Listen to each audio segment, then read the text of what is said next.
আমার আল্লাহ কত বড় দয়াল আল্লাহ, আমাদেরকে ইহুদি বানাই নাই, খ্রিস্টান বানাই নাই, হিন্দুর ঘরে জন্ম দেয় নাই, বেঈমান বানাইয়া পৃথিবীর বুকে পাঠাই নাই। আল্লাহ আমারে আর আপনাদেরকে মুসলমান বানাইয়া পৃথিবীর বুকে পাঠাইছে। আবার মুসলমানের ভিতরে অনেক কোয়ালিটি আছে। হযরত আদম আলাইহিস সালাতু ওয়াস সালামের উম্মত ছিল, হযরত নূহ আলাইহিস সালাতু ওয়াস সালামের উম্মত ছিল, হযরত ইব্রাহিম আলাইহিস সালাতু ওয়াস সালামের উম্মত ছিল, হযরত মুসা আলাইহিস সালাতু ওয়াস সালামের উম্মত ছিল, হযরত ঈসা আলাইহিস সালাতু ওয়াস সালামের উম্মত ছিল। আল্লাহ আমাদেরকে ওই সমস্ত নবীর উম্মত বানাই নাই। আল্লাহ দয়া করিয়া না মায়া করিয়া আমরা না চাহিতে আমাদেরকে মুসলমান বানাইয়া এমন এক নবীর উম্মত বানাইয়া আমাদেরকে পৃথিবীর বুকে পাঠাইলেন। ও দোস্ত, যেই নবীরে না বানাইলে আল্লাহ আসমান জমিন এত সুন্দরভাবে বানাইতো না। কথা বলেন ঠিক কিনা? যেই নবীজির উম্মত জান্নাতের ভিতরে যতক্ষণ পর্যন্ত না ঢুকবে, হযরত আদম আলাইহিস সালাতু ওয়াস সালাম থেকে শুরু করিয়া হযরত ঈসা আলাইহিস সালাতু ওয়াস সালাম পর্যন্ত উনাদের উম্মতগুলি জান্নাতের ভিতরে ঢুকতে পারবে না। আমাদের নবী যতক্ষণ পর্যন্ত জান্নাতের ভিতরে না ঢুকবে, এর আগে হযরত আদম আলাইহিস সালাতু ওয়াস সালাম থেকে শুরু করিয়া হযরত ঈসা আলাইহিস সালাতু ওয়াস সালাম পর্যন্ত কোন নবী পয়গম্বর জান্নাতের ভিতরে ঢুকতে পারবে না। চিল্লায়ে বলেন না সুবহানাল্লাহ। অর্থাৎ এই জন্য আমরা আল্লাহর দরবারে লাখো কোটি শুকরিয়া। আল্লাহ আমাদেরকে তুমি বেঈমান বানাও নাই। আল্লাহ এক নাম্বার মানুষ বানাইলা, দুই নাম্বার হলো মানুষের ভিতরে ইহুদি খ্রিস্টান বৌদ্ধ নাফরমান বানাও নাই। আল্লাহ তুমি আমাদেরকে মুসলমান বানাইলা। আবার মুসলমানের ভিতরে আল্লাহ অন্য কোন নবীর উম্মত বানাও নাই। আমাদেরকে এমন এক নবীর উম্মত বানাইলা যেই নবীর উম্মত হওয়ার কারণে আমরাই সর্বপ্রথম জান্নাতের ভিতরে প্রবেশ করব। বলেন সুবহানাল্লাহ। ও দোস্ত, আমি ওই নবীজির আলোচনা করার জন্য কুরআনুল কারীমের সূরা আলে ইমরান থেকে আয়াতে কারিমা তিলাওয়াত করেছি। অসংখ্য হাদিস থেকে একটা হাদিসের টুকরা পেশ করেছি। এই হাদিস শরীফের ভিতরে আল্লাহ রাসূল সাল্লাল্লাহু আলাইহি ওয়াসাল্লাম বলেন, হাসরের দিন তিন শ্রেণীর মানুষকে অনুমোদন দেওয়া হবে। এই তিন শ্রেণীর মানুষ আল্লাহর দরবারে সুপারিশ করতে পারবে। বলেন কয় শ্রেণী? সবাই বলেন কয় শ্রেণী? আওয়াজ দিয়ে বলেন কয় শ্রেণী? তিন শ্রেণীর মানুষকে আল্লাহ রাব্বুল আলামিন অনুমোদন দিবেন। এই হাসরের কঠিন ময়দান যখন কায়েম হয়ে যাবে, ও দোস্ত, সেই দিন হযরত আদম আলাইহিস সালাতু ওয়াস সালাম আল্লাহর দরবারে যাবে না। হযরত নূহ আলাইহিস সালাতু ওয়াস সালাম আল্লাহর দরবারে যাবেন না। হযরত ইব্রাহিম আলাইহিস সালাতু ওয়াস সালাম আল্লাহর দরবারে যাবেন না। হযরত মুসা আলাইহিস সালাতু ওয়াস সালাম আল্লাহর দরবারে যাবেন না। হযরত আদম আলাইহিস সালাতু ওয়াস সালাম থেকে শুরু করিয়া হযরত ঈসা আলাইহিস সালাতু ওয়াস সালাম পর্যন্ত সমস্ত নবীগুলি তারাও নিজেদের জন্য ও দোস্ত নিজেরা একটা ভয়ের ভিতরে থাকবে। আর সেই দিন আমার নবী, আপনাদের নবী মুহাম্মাদুর রাসূলুল্লাহ সাল্লাল্লাহু আলাইহি ওয়াসাল্লামকে সর্বপ্রথম সুপারিশের জন্য অনুমোদন দেওয়া হবে। চিল্লা বলেন না সুবহানাল্লাহ। শুধুই নবীর ওসিলাতে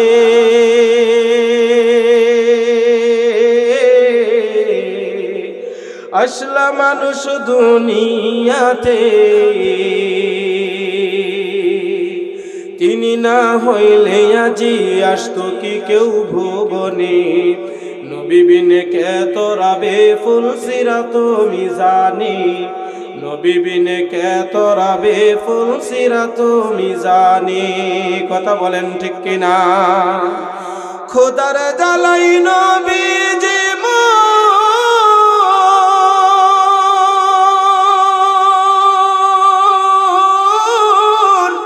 বেঁধেছিলেন পেটে পাথর, কাতর হয়ে মাঝে মাঝে পড়ে যেতেন জমিনে, কাতর হয়ে মাঝে মাঝে পড়ে যেতেন জমিনে।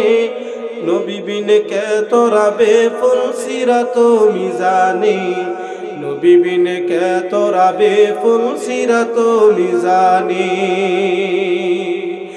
ওগো নবীর উম্মতেরা,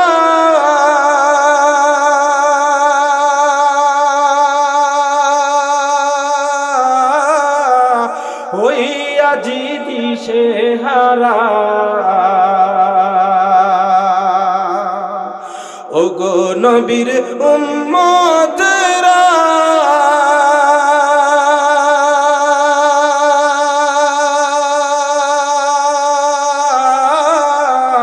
হইয়া জি দিশে হারা। কুরআন হাদিস ছেড়ে চলো যখন যাহা চাই মনে, কুরআন হাদিস ছেড়ে চলো যখন যাহা চাই মনে। নবী বিনে কে তোরাবে ফুল সিরাত মিজানে, নবী বিনে কে তোরাবে ফুল সিরাত মিজানে। চিল্লায় বলেন কথা ঠিক কিনা? অর্থাৎ হাসরের মাঠ যখন কায়েম হয়ে যাবে, তখন দোস্ত সমস্ত উম্মতেরা তারা পেরেশান হয়ে যাবে, পেরেশান হয়ে যাবে। তখন তারা হযরত আদম আলাইহিস সালাতু ওয়াস সালামের দরবারে যাইয়া আদম নবীর প্রশংসা করিয়া বলবে, ও আদম আলাইহিস সালাতু ওয়াস সালাম, আপনি হলেন আমাদের আদি পিতা, আপনি হলেন পৃথিবীর সর্বপ্রথম মানুষ। সুতরাং আজকে হাসরের এই কঠিন অবস্থার ভিতরে আপনি যদি একটু সুপারিশ করিয়া বিচার কার্যটা শুরু করিয়া দিতেন। হযরত আদম আলাইহিস সালাতু ওয়াস সালাম বলবেন, না, আজকের এই হাসরের দিনে আল্লাহ রাব্বুল আলামিন যেই মুভমেন্ট নিয়ে তিনি আছেন, তিনি যেই রাগান্বিত অবস্থায় আছেন, আমি আদমকে কোনো বিষয়ে প্রশ্ন করে বসে কিনা, আমি আদমরে কোনো বিষয়ে আটকাইয়া ফেলে কিনা, আমি তো আমার জন্য চিন্তার জন্য আমি পেরেশান হয়ে আছি। তোমরা যাও হযরত নূহ আলাইহিস সালাতু ওয়াস সালামের কাছে, তারা আসবে নূহ আলাইহিস সালাতু ওয়াস সালামের কাছে। নূহ নবীও বলবেন, না, আজকের এই কঠিন দিনে আমার সুপারিশ করার কোনো সাহস নাই। তোমরা যাও হযরত ইব্রাহিম পয়গম্বরের কাছে, হযরত ইব্রাহিম নবীর কাছে যাবে, উনিও একই কথা বলিয়া তাদেরকে বলিয়া দিবে। তোমরা যাও মুসা কালিমুল্লাহর কাছে, মুসা কালিমুল্লাহর কাছে যাইয়া এই কথা বলবে। মুসা আলাইহিস সালাতু ওয়াস সালাম অপারগতা প্রকাশ করবেন। এরকম ভাবে সিলসিলা ভাবে হযরত ঈসা আলাইহিস সালাতু ওয়াস সালাম পর্যন্ত আসবে। হযরত ঈসা আলাইহিস সালাতু ওয়াস সালাম বলবেন, আজকের এই দিনে আল্লাহ রাব্বুল আলামিন যেই রাগান্বিত অবস্থায় আছেন, এই দিনে আমাদের কারো কোনো সাহস হবে না।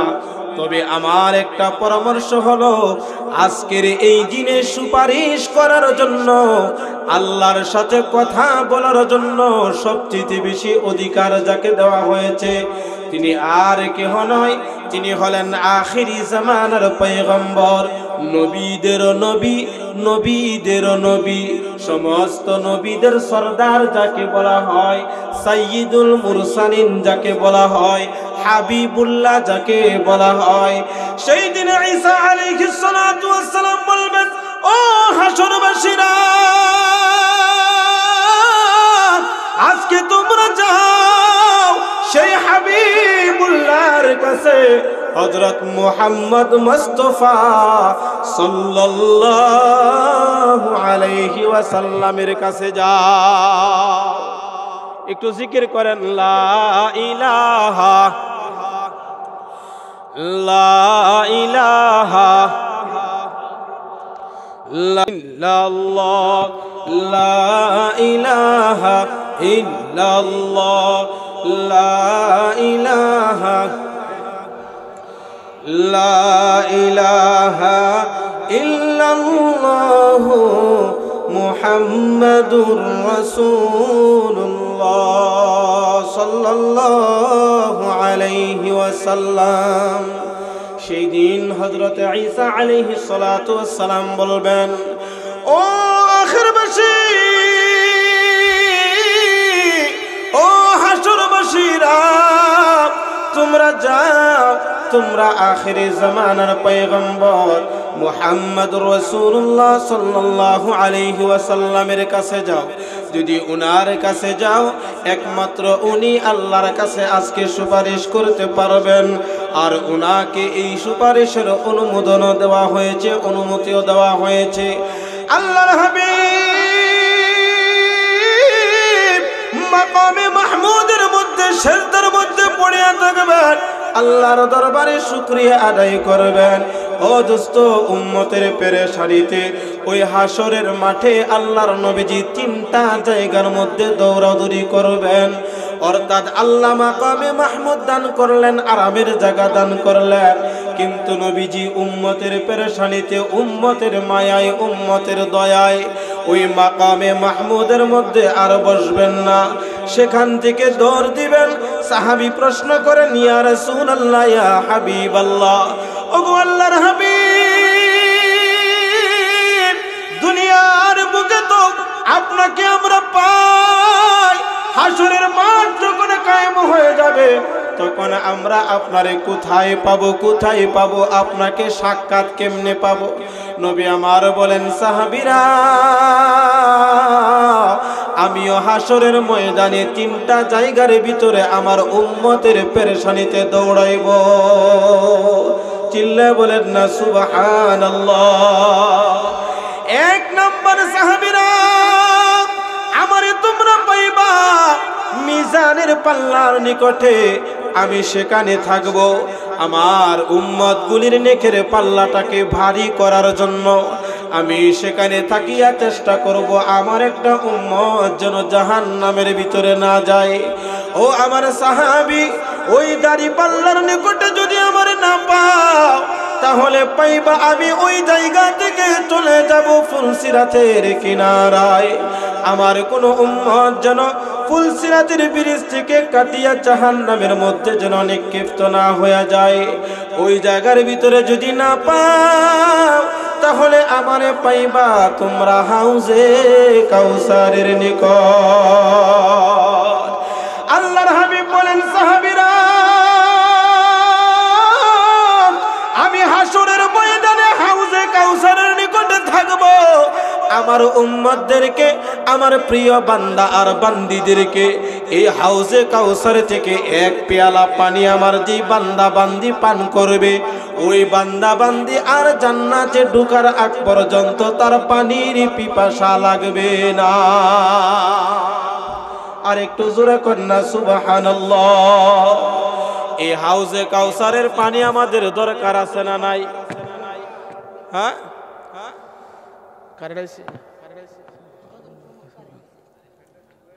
জি, জিকির করেন লা ইলাহা ইল্লাল্লাহ, লা ইলাহা ইল্লাল্লাহ, লা ইলাহা ইল্লাল্লাহ, লা ইলাহা ইল্লাল্লাহ, সুবহানাল্লাহ ওয়ালহামদুলিল্লাহ, লা ইলাহা লা ইলাহা ইল্লাল্লাহ, সুবহানাল্লাহ ওয়ালহামদুলিল্লাহ,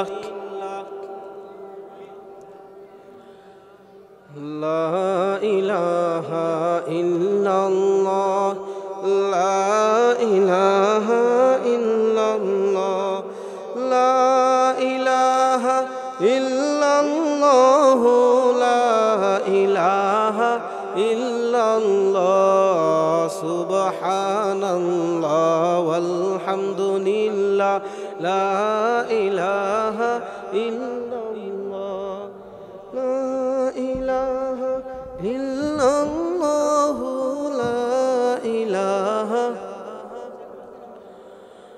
লা ইলাহা ইল্লাল্লাহ লা ইলাহা ইল্লাল্লাহ। একটু কষ্ট করে সামনে দিকে আসেন, তাইলে আর মাইকের দরকার নাই, অসুবিধা নাই, ইনশাআল্লাহ আইসা বলেন, আসেন জি ইনশাআল্লাহ। আমার কথা শোনা যায় পিছন দিক থেকে? হ্যাঁ জি জি, ওই যে সামনে জায়গাটা পূরণ করেন। জি জি ইনশাআল্লাহ, জি জি ইনশাআল্লাহ। মানুষ একজন গেলে দুইজন আসবে, একজন চলে যাবে দুইজন আসবে। জি জি ইনশাআল্লাহ। এই তো আলহামদুলিল্লাহ। জি আমরা সামনের জায়গাগুলো একটু পূরণ করে বসি ইনশাআল্লাহ। মানুষ তো আসতেছে, বুঝেন না, একজন যাবে দুইজন আসবে, একজন যাবে দুইজন আসবে ইনশাআল্লাহ। কারণ নবীর উম্মত যারা আছে, নবীর আশেক যারা আছে, আলোচনা মাত্র শুরু। ইনশাআল্লাহ সামনে তো ধারাবাহিকভাবে আসবে, ওনারা আর ঘরে থাকতে পারবে। তাহলে নবীজি ওই তিন জায়গার ভিতরে হাউজে কাউসারের এখানেও থাকবেন। সেখানে নবীজি তার উম্মতদেরকে হাউজে কাউসারের পানি পান করাবেন। বলেন না সুবহানাল্লাহ। এই হাউজে কাউসারের পানি আমরা চাই কি চাই না? কে কে চাই? কে কে চাই? নারায়ে তাকবীর, নারায়ে তাকবীর। আয় আল্লাহ, আপনি আমাদের সবাইকে হাউজে কাউসারের পানি দান করেন। সবাই বলেন আমিন। আয় আল্লাহ, এই আরামের ঘুমটাকে হারাম করিয়া এই মাহফিলের ভিতরে যারা আসলো, হাসরের কঠিন ময়দানে আপনার আলোচনা হচ্ছে, মাওলা আপনার শাফায়াত, আপনার হাবিবের শাফায়াত, নবীজির শাফায়াত আমাদের সবাইকে দান করুন। সবাই বলেন আমিন। আল্লাহ রাব্বুল আলামিন, আল্লাহর হাবিব বলেন, ওই হাউজে কাউসারের পানি পান করার জন্য মানুষগুলো আসবে, আমার উম্মতরা পান করবে। কিন্তু এর ভিতরে দেখা যাবে কিছু মানুষকে হাউজে কাউসারের পানি পান করার জন্য দেওয়া হবে না। এই মানুষগুলি কারা? এই মানুষগুলি হলো নবীর উম্মত বটে, কথা ঠিক, কিন্তু নবীজির সুন্নত মানে না, নবীকে নবী হিসাবে মানে না, নবীকে আদর্শ হিসাবে মানে না, নবীকে নেতা হিসাবে মানে না। এমন মানুষ সমাজের ভিতরে আছে না নাই? মুখে মুখে বলে আমি নবীজির উম্মত, জবানের দ্বারা বলে আর কাজের দ্বারা হলো মুনাফিকের আলামত। আছে না নাই? কথা বলেন, আছে না নাই? হাসরের ময়দানে একদল যখন আসবে হাউজে কাউসারের পানি পান করার জন্য, ও দোস্ত, তখন তাদেরকে হাউজে কাউসারের পানি দেওয়া হবে না। নবী আমার ডাক দিয়া বলবেন, আল্লাহ, আগে যারা আসছিল হাউজে কাউসারের পানি পান করছিল তারাও তো আমার উম্মত, এখন যারা আসলো তারাও আমার উম্মত, তাহলে এখন কেন তাদেরকে হাউজে কাউসারের পানি পান করার জন্য দেওয়া হচ্ছে না? তখন আওয়াজ হয়ে যাবে, ইয়া রাসূলুল্লাহ, ইয়া হাবিবাল্লাহ, ওগো নবীজি, ওরা আপনার উম্মত, কথা ঠিক, কিন্তু তারা আপনাকে অনুকরণ করে নাই। এই কারণে আজকে তাদেরকে হাউজে কাউসারের পানি দেওয়া যাবে না। তাহলে এই হাদিস থেকে আমরা শিখলাম, নবীজির সুন্নাত ব্যতীত, নবীজির আদর্শ ব্যতীত, নবীজির অনুকরণ ব্যতীত ও দোস্ত নবীজির হাউজে কাউসারের পানি পান করা যাবে না। আর হাউজে কাউসারের পানি যদি পান করা না যায় তাহলে দোস্ত জান্নাতের ভিতরে ঢোকা যাবে না, নবীজির শাফায়াত পাওয়া যাবে না। তাহলে আজকের এই আলোচনা থেকে আমরা এক নাম্বার নবীজির শাফায়াত চাই হাসরের ময়দানে। আল আম্বিয়া এক নাম্বার আমাদের নবীকে সুপারিশের দায়িত্ব দেওয়া হবে। আমাদের নবী আগে জান্নাতের ভিতরে যাবে, আমাদের নবীর উম্মত আগে জান্নাতের ভিতরে যাবে। সুতরাং আমাদের নবী যাওয়ার পর, আমাদের নবী সুপারিশের পর এরপর অন্য অন্য নবীদেরকে সুপারিশের দায়িত্বটা দেওয়া হবে। তাহলে আল আম্বিয়া এক নাম্বার হলো আমাদের নবীকে দেওয়া হবে। তাহলে আমাদের নবীকে নবী পাইয়া আমরা খুশি না বেজার? এই নবীজিকে আমরা নেতা হিসাবে মানতে চাই, রাজি আছে না নাই? এই নবীজির সুন্নাত আজকের পর থেকে আমরা আর সুন্নাতের বিপরীত কোনো কাজ করব না ইনশাআল্লাহ। নারায়ে তাকবীর, নারায়ে তাকবীর। এক নাম্বার গেল এটা। দুই নাম্বার হলো তুম্মাল উলামা। দুই নাম্বার আল্লাহর দরবারে সুপারিশ করবে যারা, সেটা হলো তুম্মাল উলামা, যারা ইলম অর্জন করেছে, কুরআন এবং হাদিসের ইলম অর্জন করেছে, এই ইলম অনুসারে পৃথিবীর বুকে আমল করেছে, ওই সমস্ত লোকদেরকে অনুমোদন দেওয়া হবে। ও কুরআনের হাফেজ, যারা কুরআনের হাফেজ হবে উনাকে বলা হবে তুমি কুরআনুল কারীমের আয়াতগুলি তেলাওয়াত করতে থাকো, তেলাওয়াত করতে থাকো, আর জান্নাতের ভিতরে এক এক তালা তুমি উপরে উঠতে থাকো। বলেন না সুবহানাল্লাহ। কুরআনের হাফেজ একটা একটা আয়াতে কারিমা তেলাওয়াত করবে আর জান্নাতের উচ্চ মর্যাদা লাভ করতে থাকবে। কিন্তু কুরআনের হাফেজ যে যাবে, কুরআনের হাফেজের মা আর বাবা কোথায় আছে? ওই হাসরের ময়দানে সে বলবে আমার আব্বা কোথায়, আমার আম্মা কোথায়, আমার দাদা কোথায়, আমার দাদি কোথায়, আমার ভাই কোথায়, আমার বোন কোথায়, আমার নানা নানি কোথায়? ওগো আল্লাহ, আমি একা জান্নাতে যাব না, আমারে যারা এই কুরআন পড়ানোর জন্য সাহায্য সহযোগিতা করেছিল, যারা আমাকে কুরআনের হাফেজ আলেম বানাইছিল, আল্লাহ গো আমি তাদেরকে সারা জান্নাতের ভিতরে ঢুকব না। আল্লাহর হাবিব বলেন এই হাফেজ শব্দ যখন এই কথা বলবে এমন 10 জন লোকের জন্য একজন কুরআনের হাফেজকে বলা হবে তুমি সুপারিশ করো। আর এরকম 10 জন যাদের জন্য জাহান্নামটা ওয়াজিব হয়ে গেছে, অর্থাৎ জাহান্নামের ভিতরে তারা ডুববে, এটা আবশ্যক হয়ে গেছে গুনাহের কারণে, পাপের কারণে, তখন কুরআনুল কারীমের হাফেজকে যখন বলা হবে উনি সুপারিশ করিয়া ও দোস্ত, তখন তার মা আর বাবারে আগে ডাক দিবে। চিল্লায় বলেন না সুবহানাল্লাহ। একজন আলেম, একজন কুরআনের হাফেজ এমন 10 জন মানুষকে নিয়ে সুপারিশ করিয়া জান্নাতের ভিতরে ঢুকাইয়া দিবে। ও দোস্ত, এরপরে তো আরো সুপারিশের অনুমতি থাইকা যাবে। আল্লাহর হাবিব বলেন হাসরের ময়দানে 3 শ্রেণীর মানুষ সুপারিশ করতে পারবে। এক নাম্বার হলো আম্বিয়া ইকরাম, নবীগণ, রাসূলগণ।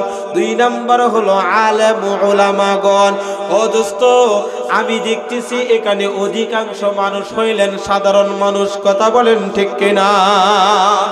এখানে অধিকাংশ মানুষ হইলেন সাধারণ, এখানে আলেম উলামা একদম কম। ও দোস্ত, এই কারণেই আমি এই বিষয়টা নিয়েছি আপনাদের সামনে। আমরা হাফেজ হইতে পারি নাই, আমরা আলেম হইতে পারি নাই, আমি মাওলানা হইতে পারি নাই, আমরা মুফতি হইতে পারি নাই। ও দোস্ত, আমার ছেলে আছে, আমার মেয়ে আছে, যাদের ছেলে নাই অথবা মেয়ে নাই, তাদের ভাতিজা আছে, ভাতিজি আছে। যাদের ভাতিজা আর ভাতিজি নাই, তাদের নাতি আছে, নাতকর আছে। কথা বলেন আছে না নাই? ও দোস্ত, আপনাদের দায়িত্বটা নিয়ে এক নম্বর হলো আপনার একটা সন্তানকে কুরআনের হাফেজ অথবা আলেম বানিয়ে ফেলবো। যদি আমার সন্তানটারে কুরআনের হাফেজ অথবা আলেম বানায়, তাহলে এই সন্তানটা হাসরের ময়দানে আমি, আমার মা, আমার স্ত্রী বলেন, অর্থাৎ সন্তানটা তার মা আর বাবা, ভাই বোন, দাদা দাদি, নানা নানি সারা জান্নাতের ভিতরে ঢুকবে না। তাহলে একজন আলেম, একজন কুরআনের হাফেজ সেই জন্য সুপারিশ করিয়া, ও দোস্ত, তার ঘরের যারা আছে সর্বপ্রথম তো ঘরের লোকদেরকে সুপারিশ করিয়া জান্নাতের দিকে নিয়ে যাবে। দুই নম্বর হলো আশপাশে যারা আছে, আত্মীয় স্বজন যারা আছে। এই কারণে এই আলোচনা থেকে দুই নম্বর পয়েন্ট, আলেমরা সুপারিশ করবে, উলামায়ে কেরামগণ সুপারিশ করবে। তাহলে আমাদের ঘরের ভিতরে একজন করে সুপারিশকারী বানাইতে চাই। রাজি আছি না নাই? কে কে রাজি আছেন? কে কে রাজি আছেন? নিয়ত করেন। নারে তাকবীর! আওয়াজটা হয় নাই। নারায়ে তাকবীর! ও দোস্ত, আপনার সন্তানদেরকে কুরআনের হাফেজ যদি বানান, আলেম যদি বানান, আস্তে আস্তে আপনার ঘরটা শান্তির ঘর হয়ে যাবে। এর পরবর্তী যে প্রজন্মগুলি আসবে, আস্তে আস্তে তারা সুখের জন্য, শান্তির জন্য তারা নবীজির আদর্শ গ্রহণ করবে। আমরা তো অনেক বিষয় জানি না, যার কারণে আমরা আমলও করতে পারি না। কথা বলেন ঠিক কিনা? আমাদের যাদের বয়স হয়ে গেছে, আমরা তাবলীগ জামাতে যাইয়া, মসজিদের ইমাম সাহেবের কাছে যাইয়া আমরা অল্প কিছু মাসআলা মাসাইল শিখে আমল করি। ও দোস্ত, না, এটার দ্বারাই যথেষ্ট হবে না। আপনার উপর ফরজ সমূহ যতটুকু জানা দরকার, ততটুকু জানা প্রত্যেকের উপর ফরজ। এই জন্য আজকের মাহফিল থেকে এই নিয়তটা করা, আল্লাহ আপনার হাবিব বলেছেন, দুই নাম্বার হলো কুরআনের হাফেজ আলেমরা সুপারিশ করবে। সুতরাং আমরা প্রত্যেকটা সুপারিশকারী আমার ঘর থেকে আমি বানাইতে চাই। আমার ছেলেকে বানাইতে চাই অথবা মেয়েকে বানাইতে চাই। পারবেন না ইনশাআল্লাহ? ইনশাআল্লাহ পারবেন না? ইনশাআল্লাহ। ও ভাই, হাফেজ বানাইতে এত লক্ষ লক্ষ টাকা লাগে না। মৌলানা বানাইতে এত লক্ষ লক্ষ টাকা লাগে না। যেই টাকা লাগে ডাক্তার বানাইতে, যেই টাকা লাগে পুলিশের চাকরি দিতে, যেই টাকা লাগে সরকারি চাকরি করার জন্য, এত টাকা লাগে না কুরআনের হাফেজ আর আলেম বানানোর জন্য। এর ভিতরে এক নাম্বার হলো মা আর বাবার নিয়তটা খাস লাগে। তাদের নিয়তটা যদি ভালো হয়, তাহলে দোস্ত, টাকার দ্বারা কেউ আলেম হইতে পারে না, মাওলানা হইতে পারে না, মুফতি হইতে পারে না, মুহাদ্দিস হইতে পারে না, টাকার বিনিময়ে কুরআনের হাফেজ হইতে পারে না। কথা বলেন ঠিক কিনা? আপনারা খবর নিয়ে দেখবেন, বেশিওয়ালা পয়সাওয়ালার লোকেরা বেশি আলেম, বড় বড় আলেম হয় না। যত বড় বড় আলেম হয়, বেশিরভাগ গরিবের সন্তানেরা। কথা কয় না? কথা কয় না? কারণ কি? কারণ কি? অদুস্থ গরিবদের ভিতরে আল্লাহর ভয় থাকে বেশি। কথা কোন ঠিক কিনা? গরিবদের ভিতরে আল্লাহর ভয় থাকে বেশি। তারা হারামটা গ্রহণ করতে ভয় পায় বেশি। তারা হালালের উপর চলার জন্য চেষ্টা করে বেশি। এই জন্য আমার নবীজিও আল্লাহর দরবারে দোয়া করতেন, আল্লাহুম্মা আহিনি মিসকিনান ওয়া আমিতনি মিসকিনান ওয়াহশুরনি ফি জুমারাতিল মাসাকিন। নবী আমার দোয়া করতেন, আল্লাহ আমার হায়াতের জিন্দেগিটা মিসকিন অবস্থায় রাখবা, মিসকিন অবস্থায়, অসহায় অবস্থায়, বেশি বেশি টাকা দালান কোটা আমার দরকার নাই। কারণ নবীজি যদি টাকা পয়সা দালান কোটা চাইতো, ও দোস্ত, আল্লাহর পক্ষ থেকে অফার হয়েছিল উহুদ পাহাড়টাকে স্বর্ণ দ্বারা পরিবর্তন করিয়া আমার আপনার নবীকে দিবে। চিল্লায়া বলেন সুবহানাল্লাহ। নবী আমার এটা গ্রহণ করে নাই, নবী গ্রহণ করেছে মিসকিনের জিন্দেগিটা, গরিবানা জিন্দেগিটা। আল্লাহর হাবিব বলেন আমার হায়াতের জিন্দেগিটা চাই গরিবানা জিন্দেগি, আমার মৌতের সময়ে যেন আমি মিসকিন অবস্থায় থাকি। ওয়াহশুরনি ফি জুমারাতিল মাসাকিন, হাসরের ময়দানে যখন আমি উঠব, আয় আল্লাহ আমারে মিসকিন বানাইয়া উঠাইও। চিল্লা বলেন সুবহানাল্লাহ। তার রহস্যটা কি? রহস্য হইল এটা, ও দোস্ত, টাকা পয়সা বাড়ি গাড়ি যত কম থাকবে তাদের হিসাব নিকাশ তত কম হবে। টাকা পয়সা যত বেশি থাকবে তার হিসাব নিকাশ তত বেশি হইবে। কথা বলেন ঠিক কিনা? এই জন্য অনেকে আছে বলে, হুজুর টাকা নাই কেমনে সন্তানটারে পড়াইবো, কেমনে মাদ্রাসায় দেব, এত টাকা লাগে না, এত পয়সা লাগে না। কারণ কত পয়সাওয়ালার পুত মাদ্রাসায় দেয়, ও দোস্ত আলেম হইতে পারে না, আছে না নাই? অর্থাৎ যেটা টাকার জোরে হয় না, টাকার জোরে হয় না, এটা হয় মানুষের দিলের নিয়তের উপরে। আল্লাহর দরবারে কবুল হইলেই তারপরে দেখবেন মুসিওয়ালার ঘর থেকে বাবা জুতা সিলাই, ওই মুসির সন্তান কুরআনের হাফেজ, আছে না নাই? কথা কয় না, আছে না নাই? বাবা ঠেলা গাড়ি চালায়, উনার সন্তান কুরআনের হাফেজ। বাবা রিকশা চালায়, উনার সন্তান কুরআনের হাফেজ। মুদির দোকানদারি করে, উনার সন্তান কুরআনের হাফেজ। কৃষি কাজ করে, উনার সন্তান কুরআনের হাফেজ, মাওলানা হয়ে গেছে।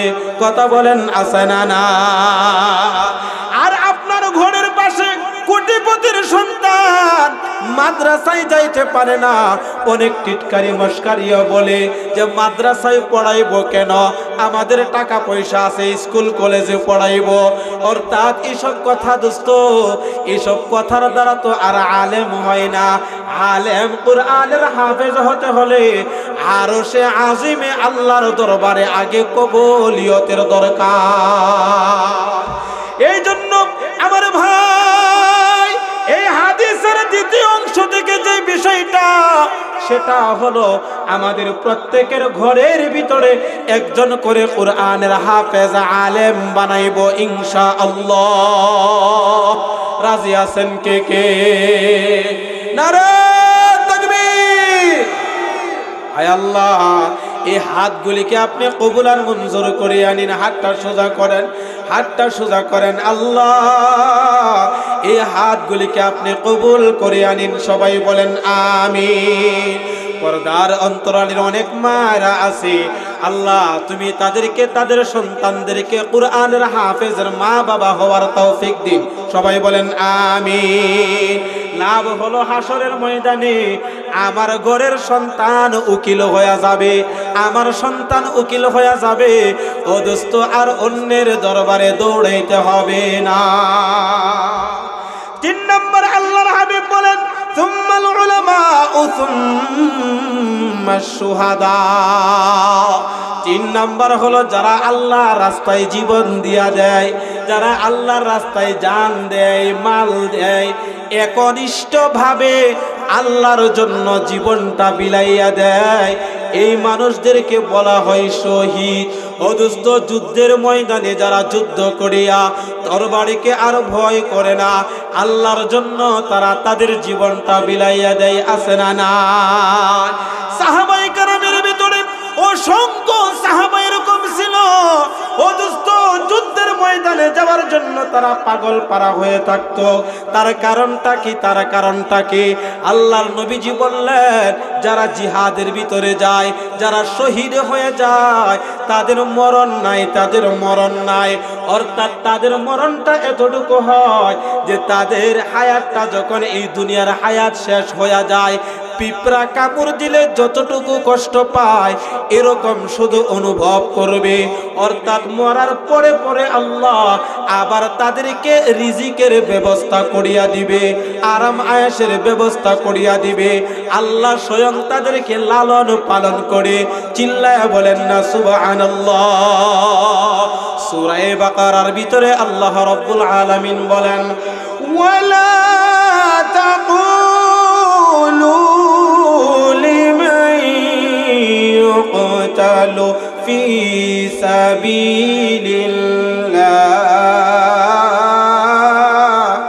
ফি সাবিলিল্লাহি আমওয়াত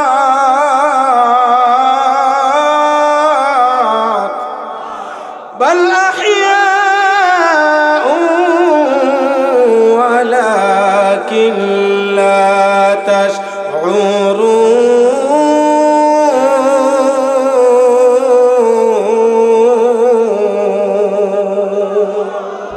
আল্লাহ বলেন, যারা আমার জন্য জান দিয়া তারা শহীদ হয়ে গেল, তোমরা তাদেরকে মৃত বলো না, মৃত বলো না, তোমরা তাদেরকে জীবিত বলো। চিল্লায় বলেন সুবহানাল্লাহ। কারণ আল্লাহ বলে দিয়েছেন এই শহীদরা তারা আল্লাহর দরবারে সুপারিশ করতে পারবে। তাহলে তিনটা জিনিস, তিনটা শ্রেণী পাইলাম। এক নাম্বার হাসরের ময়দানে সুপারিশ করবে নবীগণ, দুই নাম্বার হলো উলামাগণ, আলেমগণ, তিন নাম্বার হলো শহীদগণ। এবার আসুন কুরআনুল কারীমের আয়াতের দিকে। আল্লাহ রাব্বুল আলামিন বলেন, ওগো নবীজি আপনি বলুন, আপনি ঘোষণা করিয়া দিন, উল ইন কুনতুম তুহিব্বুনাল্লাহ। ওগো নবীজি আপনি বর্ণনা করিয়া দিন, আপনি ঘোষণা করুন, যদি কোনো মানুষ যারা আল্লাহকে পেতে চায়, আল্লাহকে ভালোবাসে, আল্লাহকে পেতে চায়, আল্লাহর জন্য হয়ে যেতে চায়, ও দোস্ত আমাদের দিলের ভিতরে এই তামান্না আছে না নাই যে আমরা আল্লাহর জন্য হয়ে যাব, আল্লাহ আমাদের জন্য হয়ে যাবে, অর্থাৎ আল্লাহর নিকট আমরা কবুলিয়ত হয়ে যাব, আল্লাহর প্রিয় হয়ে যাব। এটা আমরা চাই কি চাই না? নারে তাকবীর। এখন তো আলোচনা মাত্র শুরু। ও দোস্ত আল্লাহর প্রিয় হইলে দুনিয়াতেও লাভ, পরকালেও লাভ। কথা কোন ঠিক কিনা? কারণ জান্নাতের মালিক, আওয়াজ দিয়ে বলেন কে? সবাই কয় না কে? জাহান্নামের মালিক, আসমানের মালিক,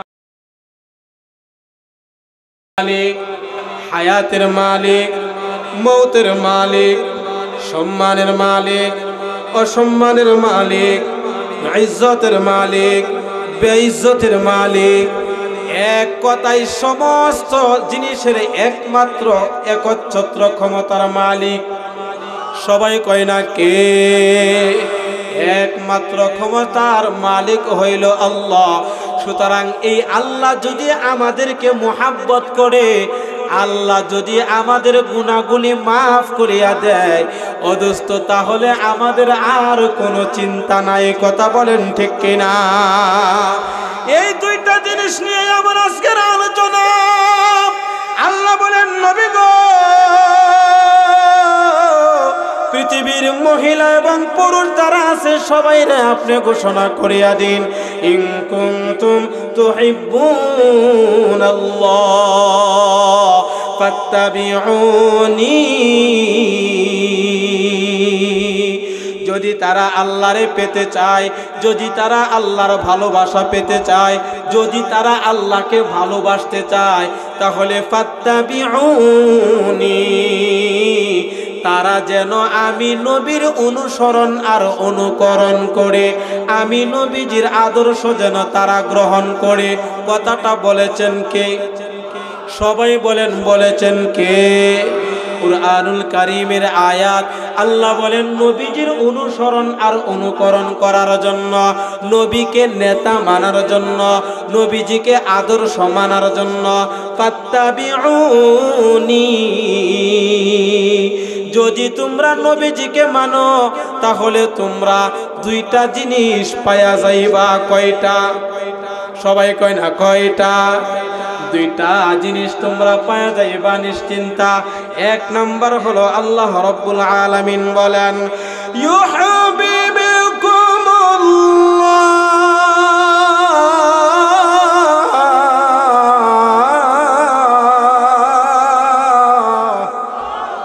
এক নাম্বার হলো আল্লাহ তোমাদেরকে ভালোবাসবে। চিল্লা বলেন সুবহানাল্লাহ। আল্লাহ আমাদেরকে ভালোবাসবে, এটা আমরা চাই কি চাই না? কথা কয় না চাই কি চাই না? পৃথিবীর এমন কোনো মানুষ খুঁজে পাওয়া যাবে না যেই মানুষটা চাই না যে আল্লাহ তারে ভালোবাসুক, আল্লাহ তারে মহাব্বত করুক। ও দোস্ত, এটা আমিও চাই, আপনারাও চান। কথা বলেন চাই কি চাই না? তাহলে আল্লাহ যদি আমাকে ভালোবাসে, আপনাদেরকে যদি ভালোবাসে, ও দোস্ত, হাদিসে কুদসির ভিতরে আল্লাহ রাব্বুল আলামিন বলেন, যখন পৃথিবীর কোনো বান্দা আর বান্দিকে আল্লাহ রাব্বুল আলামিন যখন ভালোবাসে, মুহাব্বত করে, তখন সর্বপ্রথম স্বয়ং আল্লাহ জিবরাইলকে ডাক দিয়া কয়, ও জিবরাইল, আমি ভরা দিয়া উজান চড়ে অমুকের ছেলে অমুক, অমুকের মেয়ে অমুক, আমি আল্লাহ তারে ভালোবাসি।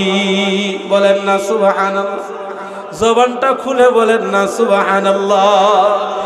আল্লাহ স্বয়ং জিবরাইলকে ডাক দিয়ে কয়, জিবরাইল, আমি উজান চরের ভরা দেয়ার অমুকের ছেলে অমুককে আমি ভালোবাসি, আমি আল্লাহ। আমি আল্লাহর জন্য ওই বান্দা আর বান্দিরা এত কষ্ট করিয়া তারা মাহফিলের মধ্যে বসা আছে, এত কষ্ট করিয়া তারা এত কষ্ট করিয়া কুরআন হাদিসের আলোচনা শুনে, তারা কষ্ট করিয়া আমার হুকুমগুলি মানে, তারা কষ্ট করিয়া 5 ওয়াক্ত নামাজ পড়ে, তারা কষ্ট করিয়া আমার সমস্ত হুকুমগুলি মানে, আমার নাফরমানি করে না। ও জিবরাইল, এক নাম্বার আমি আল্লাহ তাদের উপর সন্তুষ্ট হয়ে গেলাম, আমি আল্লাহ তাদের উপর আমি সন্তুষ্ট খুশি হয়ে গেলাম। জিবরাইল, তুমিও খুশি হয়ে যাও, তুমিও রাজি হইয়া যাও। তখন জিবরাইলও রাজি আর খুশি হয়ে যায়। চিল্লা বলেন সুবহানাল্লাহ। এরপর আল্লাহ আবার ডাক দিয়ে বলে, জিবরাইল, যেই বান্দা আর বান্দির উপর আমি আল্লাহ সন্তুষ্ট হয়ে গেলাম, তুমি জিবরাইল তার উপর সন্তুষ্ট হয়ে গেলা, অতএব এই কথাটা আকাশের যত ফেরেশতা আছে তাদের মধ্যে ঘোষণা করিয়া দাও। তখন আকাশবাসী ফেরেশতাদের মধ্যে জিবরাইল ঘোষণা করিয়া দেয়, ও আকাশের ফেরেশতারা, দুনিয়ার অমুকের ছেলে অমুক, অমুকের মেয়ে অমুককে আল্লাহ ভালোবাসে। আমি জিবরাইল তার জন্য রহমতের মাগফিরাতের দোয়া করতে থাকি। আল্লাহ তাআলা বলেছে তোমাদেরকে জানিয়ে দেওয়ার জন্য, তোমরাও তাকে ভালোবাসার জন্য। তখন আকাশের ফেরেশতারা ওই বান্দা আর বান্দিটারে ভালোবাসতে থাকে। ও দোস্ত, ফেরেশতাদের ভালোবাসা হলো তার জন্য মাগফিরাতের দোয়া করে আর রহমতের দোয়া করে। চিল্লায় বলেন সুবহানাল্লাহ। ফেরেশতারা দোয়া করলে এই দোয়ার সাথে সাথে কবুল হয়ে যায়, এই দোয়া আর ফিরাইয়া দেওয়া হয় না। ও দোস্ত, এই আকাশের ফেরেশতাদের মধ্যে দুনিয়ার মানুষের গ্রহণযোগ্যতা বাড়িয়া যায়। কন্যা সুবহানাল্লাহ। এমন অনেক সাহাবীর ঘটনা গইটা গেছে। হযরত আবু যর গিফারি রাদিয়াল্লাহু তাআলা আনহু আল্লাহর নবীজির দরবার থেকে একবার শীতের সময় চাদর গায়ের ভিতরে আছে, চাদরটা গায়ের মধ্যে দিয়া নবীজির দরবার থেকে উঠিয়া চলে যাইতেছে। এমন সময় জিবরাইল আসিয়া নবীজির কাছে জিজ্ঞাসা করে, ইয়া রাসূলুল্লাহ, ইয়া হাবিবাল্লাহ, ওগো নবীজি, ওই যে লোকটা চলে যাইতেছে চাদর মুড়ি দিয়া, উনারে আপনি চিনেননি? কন্যা আল্লাহু আকবার। সমস্ত ফেরেশতাদের লিডার, সমস্ত ফেরেশতাদের সরদার জিবরাইল আসিয়া নবীরে জিজ্ঞাসা করে, নবী গো, আপনি ওই লোকটারে চিনেননি? আল্লাহর নবী তো আশ্চর্য হয়ে গেল, কি ব্যাপার জিবরাইল? ওই তো আমার সাহাবী আবু যর। এই আবু যর রে তুমি জিবরাইল কেমনে চিনো? আশ্চর্য হয়ে গেল। এই আবু যরকে জিজ্ঞাসা করলা হলো, আবু যর। জিবরাইল ডাক দিয়ে কয়, ওগো নবীজি, এই আবু যররে শুধুমাত্র আমি জিবরাইল চিনি না, আকাশের যত ফেরেশতা আছে সমস্ত ফেরেশতারা এই আবু যররে চিনে। এবার নবীজি বলেন, আবু যর, তোমার এমন কি আমল আছে যে আমলের কারণে তোমার জিবরাইলও তোমার খবর নেই? তোমার আমলের কারণে আকাশের সমস্ত ফেরেশতারাও তোমারে চিনে।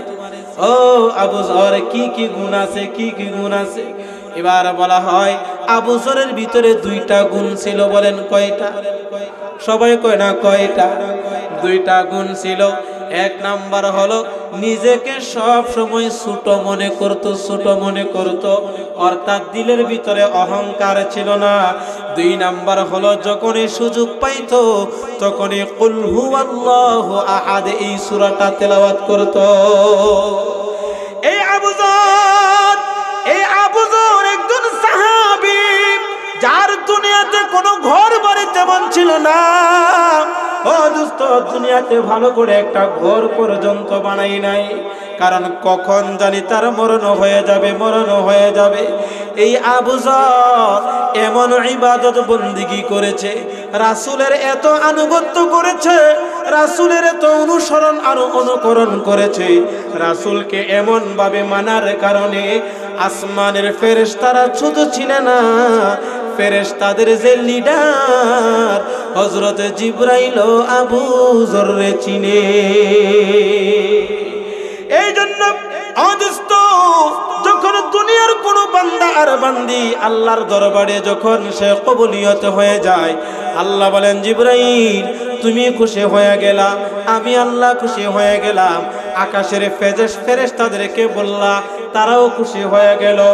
এই কথাটা আবার জমিনওয়ালা ফেরেশতাদের মধ্যে ঘোষণা করিয়া দাও। তখন জমিনের যত ফেরেশতা আছে এই কথাটা সবার কানের মধ্যে পৌঁছাইয়া দেওয়া হয়। তখন জমিনের যত ফেরেশতা আছে সবাই মিলিয়া এই মানুষটা যেই দিক দিয়া যায় তার পায়ের নিচে নূরের পর বিছাইয়া দেয়। চিল্লায় বলেন না সুবহানাল্লাহ। আমরা তো চোখ দ্বারা দেখি না।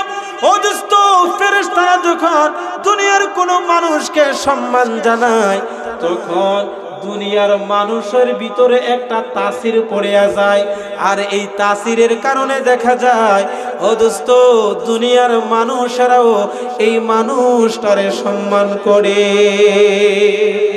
বলবেন হুজুর বুঝলাম না, বুঝলাম না, কেমনে আপনাদেরকে বুঝাইব?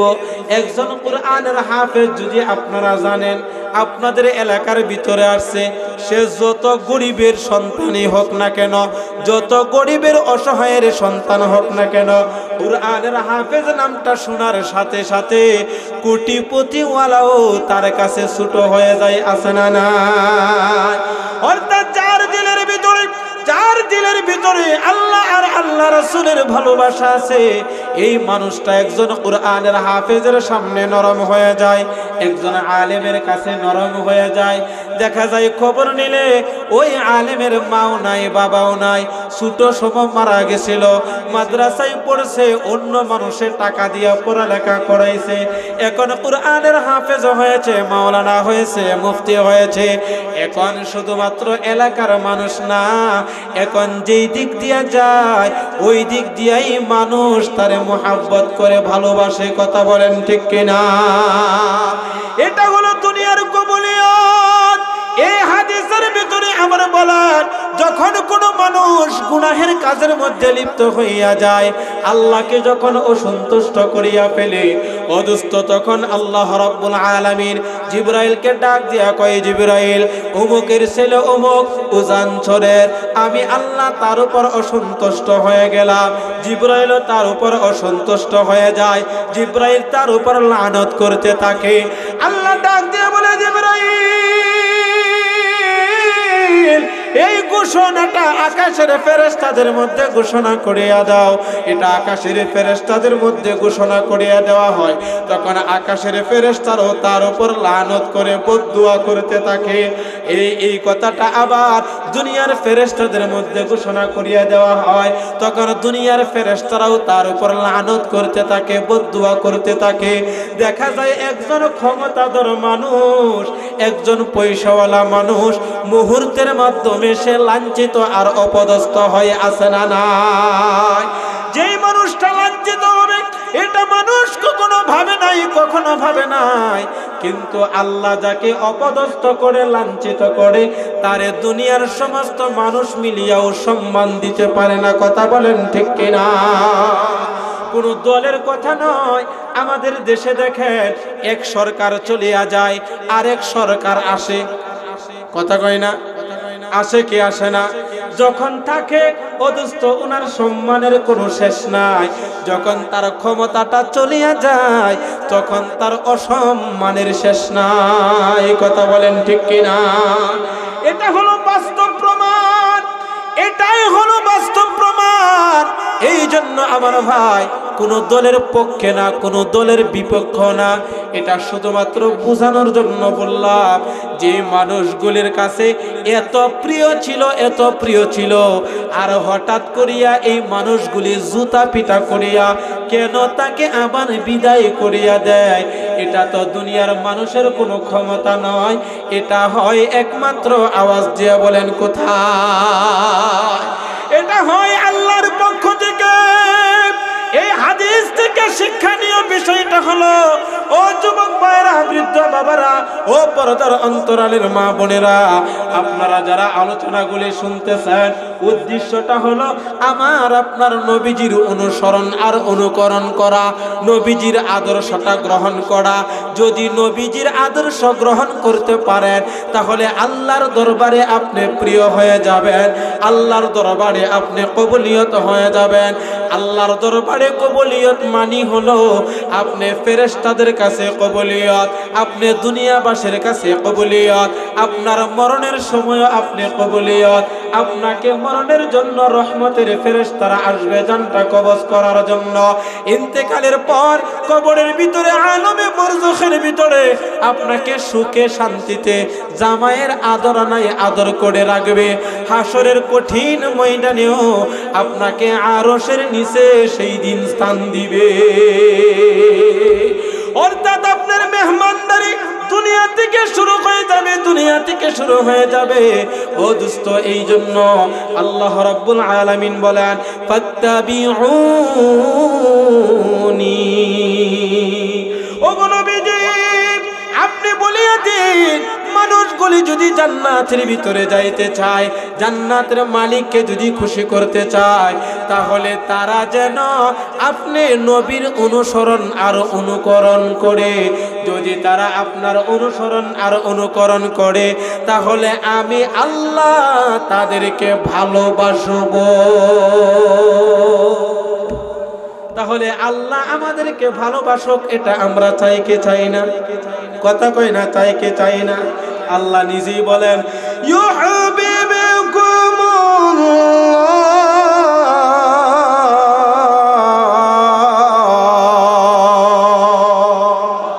এক নাম্বার আল্লাহ আমাদেরকে ভালোবাসবে।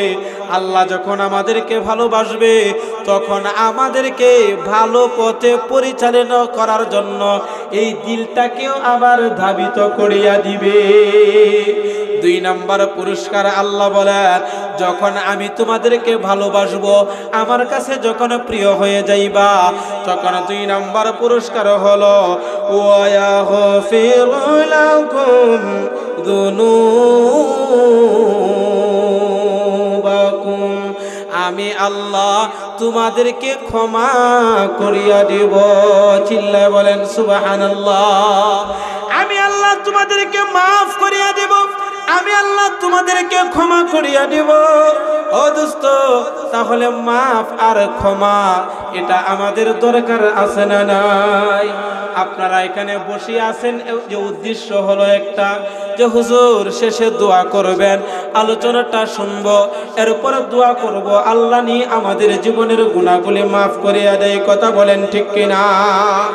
আর জীবনের গুনাহগুলি আল্লাহ বলেন ওয়াগফির লাকুম যুনুবাকুম, আল্লাহ বলেন আমি যখন তোমাদেরকে পছন্দ করব, ভালোবাসবো, তখন আমার প্রিয় বান্দা আর বান্দীদেরকে আমি ক্ষমা করিয়া দিব।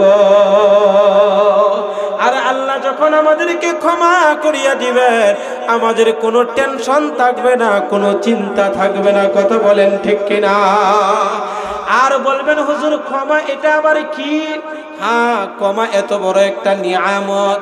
হাসরের ময়দানে যখন হিসাব নিকাশ শুরু হয়ে যাবে, আল্লাহর হাবিব মুহাম্মদুর রাসূলুল্লাহ সাল্লাল্লাহু আলাইহি ওয়াসাল্লাম বলেন, এক ব্যক্তি সে দুনিয়াতে অনেক ইবাদত বন্দেগী করেছে, মনোযোগ দিয়া শুনেন, অনেক ইবাদত বন্দেগী করেছে। এবার ওই ব্যক্তিকে আল্লাহ বলবেন, ও আমার বান্দা, তুমি কি তোমার ইবাদতের দ্বারা জান্নাতের ভিতরে যাইবা, নাকি আমি আল্লাহর দয়ার দ্বারা জান্নাতের ভিতরে যাইবা? ওই ব্যক্তি দেখবে আমার তো যে পরিমাণ ইবাদত বন্দেগী আছে, এটার দ্বারাই তো আমি জান্নাতে যাইতে পারি, তাহলে আর এত কষ্ট করে ইবাদত করে লাভটা কি? আল্লাহ এত কষ্ট করে ইবাদত করছি, তাহলে আমার ইবাদতের দ্বারাই আমি জান্নাতের ভিতরে যাব। কন্না সুবহানাল্লাহ। এবার বলা হবে একজন ফেরেশতাকে, ও ফেরেশতা, তারে জাহান্নামের নিকটবর্তী দিয়ে একটা গুরুন্ডি দিয়ে নিয়ে আসো। জাহান্নাম আরো 500 বছরের রাস্তা।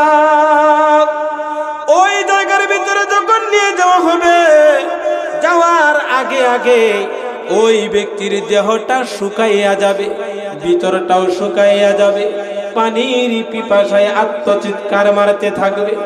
আর এমন সময় তার সামনে আরেকজন ফেরেশতা এক গ্লাস পানি নিয়ে দাঁড়ানো থাকবে।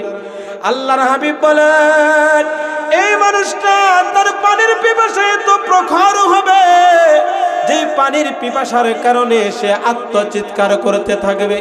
আরেকজন বান্দা তার সামনে যখন দাঁড়াইয়া থাকবে ফেরেশতা পানি নিয়া, তখন সে পানিটা দেখিয়া বলবে, ও ভাই, তোমার এক গ্লাস পানি আমারে তাড়াতাড়ি দাও, তাড়াতাড়ি দাও।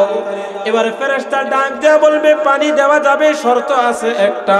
বলে কি শর্ত? তাড়াতাড়ি বলো। বলে শর্ত হলো একটা, তোমার জীবনের যত নেক আমলগুলি আছে, ওই আমলগুলি যদি এক গ্লাস পানির বিনিময়ে দিয়ে দাও, তাহলেই তুমি জান্নাতের ভিতরে যাইতে পারবা। তাহলে তোমাকে এই এক গ্লাস পানি দেওয়া হবে। এক গ্লাস পানির বিনিময়ে তোমার জীবনের সমস্ত আমলগুলি দিতে হবে। এবার মানুষটা তো পানির পিপাসায় কাতর হয়ে আছে, বলে ঠিক আছে, আমার জীবনের সমস্ত আমল তোমারে দিয়ে দিলাম। এখন দেওয়ার পর লোকটারে আবার আল্লাহর দরবারে এনে হাজির করা হবে। ওই মিজানের পাল্লার এখানে আসিয়া ওই ব্যক্তিটা দেখবে আমার কাছে কোনো আমল নাই, আমার আর কোনো নেকি নাই, এখন আমি কি করব? আল্লাহর দরবারে তো করে সিজদার মধ্যে পড়িয়া কান্না শুরু করে দিবে, আয় আল্লাহ, তোমার দয়া ব্যতীত, তোমার মায়া ব্যতীত, তোমার রহমত ব্যতীত জান্নাতে যাওয়া যাবে না, জান্নাতে যাওয়া যাবে না। আল্লাহ রাব্বুল আলামিন তখন ওই বান্দাটারে মাফ করিয়া জান্নাতের ফয়সালা করিয়া দিবে। অর্থাৎ আল্লাহ যদি নিজ দয়ার দ্বারা, নিজ কুদরতি ভাবে যদি ক্ষমা না করেন, তারা গফফার নামের ওসিলায় যদি ক্ষমা না করেন, ও দোস্ত, তাহলে জান্নাতে যাওয়া যাবে না, পার পাওয়া যাবে না।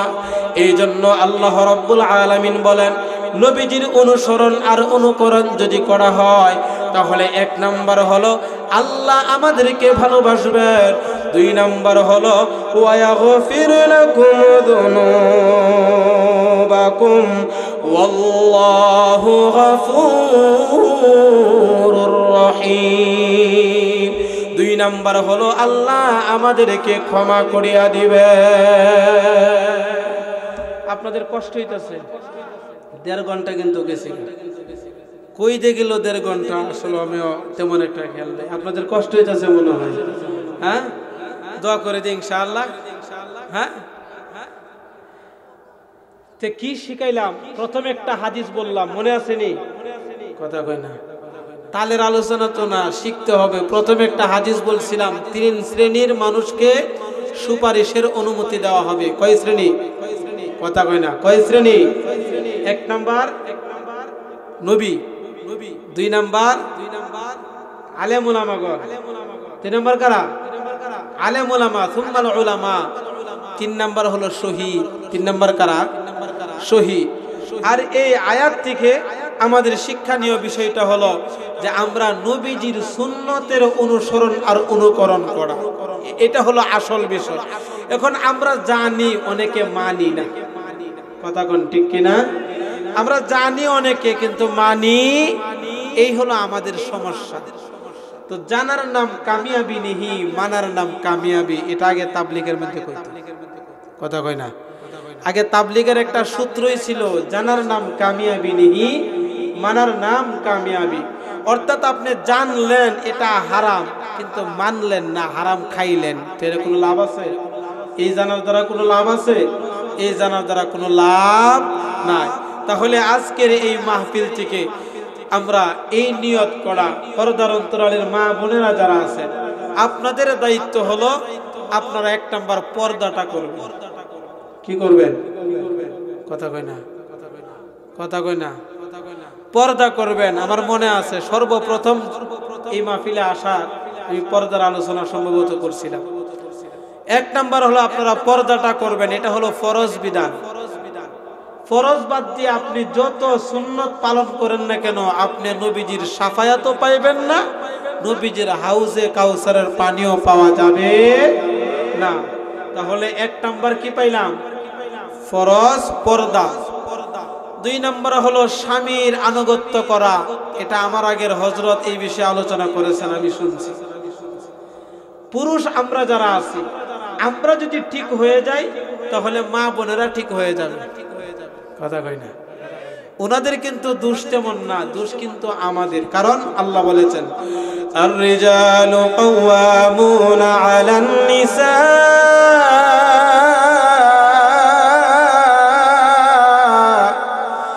আলান নিসা বিমা ফাদ্দালাল্লাহু বা'দাহুম আলা বা'দ ওয়া বিমা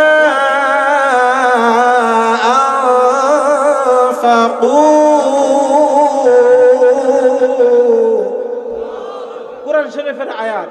আল্লাহ মহিলাদের রক্ষণাবেক্ষণের জন্য দায়িত্ব দিয়েছে রিজাল শব্দের অর্থ হলো পুরুষ। রিজাল শব্দের অর্থ কি? পুরুষ। পুরুষদেরকে দিয়েছেন আর রিজালু কাওয়ামুনা আলান নিসা। আলান নিসা মানে মহিলাদের উপর কর্তৃত্ব করা। কি বাইরানি? কথা কয় না, বাইরানি। বাবার বাড়িতে পাঠানো যে টাকা নিয়ে আসো, জমি বিক্রি করে তোমার পাওনা নিয়ে আসো, এগুলি না। আলান নিসা, এই মহিলাটারে পর্দার ভিতরে রাখার দায়িত্ব হলো পুরুষের। বিবাহের আগে হলো মা বাবার, বিবাহের পর হলো স্বামীর। কথাটা বুঝাইতে পারছি? সহজ সরল মানে মেইন পয়েন্টগুলি বলতেছি। বিবাহের আগে হলো মা বাবার দায়িত্ব মেয়েটার, আর বিবাহের পর তখন হলো স্বামীর দায়িত্ব।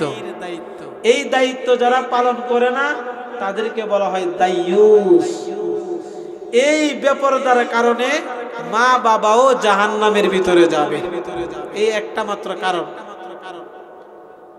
তাহলে নবীজির আশিক কিন্তু শুধু আমরা পুরুষরা যেরকম না, মহিলারা কিন্তু আরো বড় আশিক। আছে না নাই? কথা কয় না, আছে না নাই? কিন্তু যদি এরকম বুঝেন যে পর্দা ফরজ সারিয়া যদি সুন্নত নিয়ে টানাটানি করেন, তাহলে কিন্তু জান্নাত তো দূরের কথা, জান্নাতের গ্রাণও পাওয়া যাবে। এখন আমরা যারা আছি, আমরা তো 1 নাম্বার হইলো ফরজ নামাজ পড়ি না। কথা কয় না, কথা কয় না, আছে না নাই? এখন ফরজ বাদ দিয়া আমি নবী মানি, আমি নবী মানি। ফরজ রোজা বাদ দিয়া আমি নবী মানি, আমি নবী মানি। দাড়ি কাটিয়া আমি নবী মানি, আমি নবী মানি। মাথায় টুপি না দিয়া আমি নবী মানি, আমি নবী মানি, আছে না নাই? কথা কয় না, আছে না নাই? আরে এমন মানুষের তো সমাজে বেশি, এমন মানুষ বেশি। আল্লাহর রস্তে এইসব কথা মুখে বলতে পারবেন, দুনিয়াতে বলতে পারবেন, কিন্তু এগুলি কার্যকর হবে? এগুলি আপনাদের কাছে একটু খারাপ লাগবে, এগুলি কার্যকর হবে না। এই জন্য রাসূলের প্রত্যেকটা সুন্নাত, রাসূলের উপর প্রত্যেকটা সুন্নাত সর্বপ্রথম ঈমান আনার পর দায়িত্বটা হলো ফরজ। কি দায়িত্ব? ফরজ যে কাজগুলি আছে। এখন আমরা যদি ফরজ বাদ দিয়া, ওয়াজিব বাদ দিয়া, সুন্নত বাদ দিয়া শুধু নফল নিয়ে যদি আমরা পয়রা থাকি, তাহলে জান্নাতে যাওয়া যাবে না। তাহলে সার নির্দেশ হলো, আমরা যারা যুবক ভাইরা আছি ইনশাআল্লাহ আমরা নবীজির আশেক হয়ে দুনিয়া থেকে যাইতে চাই। বুড়ারা যারা আছি নবীজির আশেক হয়ে দাড়ি কাটতে না রাখতে, কথা কই না, রাখতে না কাটতে ইনশাআল্লাহ। এমন কেউ আছেন যে হুজুর আজকের থেকে আর কাটবো না,